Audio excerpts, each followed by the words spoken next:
आपने उनकी बातों पर गौर किया हो तो कभी वो भगत सिंह की बात कहेंगे लेकिन पीछे से आपके सामने एक थाल परोसते हैं वो नास्तिकता का। तो भगत सिंह हमारे लिए आदर्श हैं इसीलिए क्योंकि उन्होंने अपनी जवानी को खपा दिया था इस देश के लिए, इस देश की स्वतंत्रता के लिए, ना कि इसलिए कि वो ईश्वर पर प्रश्न चिन्ह उठाते थे। भगत सिंह का हम बहुत सम्मान करते हैं, लेकिन यदि ईश्वर की बात आती है तो भगत सिंह यदि आज होते तो हो सकता है हमारा उनसे संवाद होता इस विषय पर, बहस हो सकती थी, लेकिन फिर भी वो हमारे लिए पूजनीय है, अभिनंदनीय है, वंदनीय है। यदि क्रांतिकारी होने से ही उसकी विचारधारा को अपना लेना चाहिए, यदि यही सिद्धांत है तो फिर क्यों नहीं पंडित रामप्रसाद बिस्मिल का प्रचार किया जाता है इस देश में?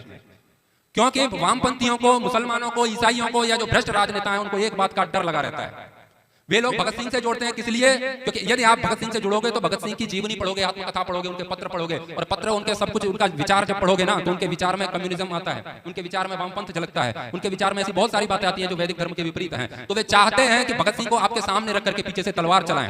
तो कुछ विषैला जो वामपंथ है वो ये एजेंडा चला रहा है। यदि क्रांतिवीरों की ही बात है तो आप पंडित रामप्रसाद बिस्मिल का नाम क्यों नहीं लेते? क्योंकि उनको यह बात बहुत अच्छे से पता है, उनको यह बात अच्छे से पता है कि यदि इस देश की जवानी ने पंडित रामप्रसाद बिस्मिल को पढ़ लिया तो इसमें से कोई भी बच्चा बचेगा नहीं जो आर्य समाज से नहीं जुड़ेगा। उनके पूरे जीवन की गाथा आप पढ़ेंगे तो उनकी रग रग में, उनके रोम रोम में आर्य समाज झलकता है। आर्य समाज ने मरने और मिटने की कुछ गाथाएं इस समाज के समक्ष प्रस्तुत की हैं। आपने एक नाम सुना होगा, श्यामजी कृष्ण वर्मा, सुना है?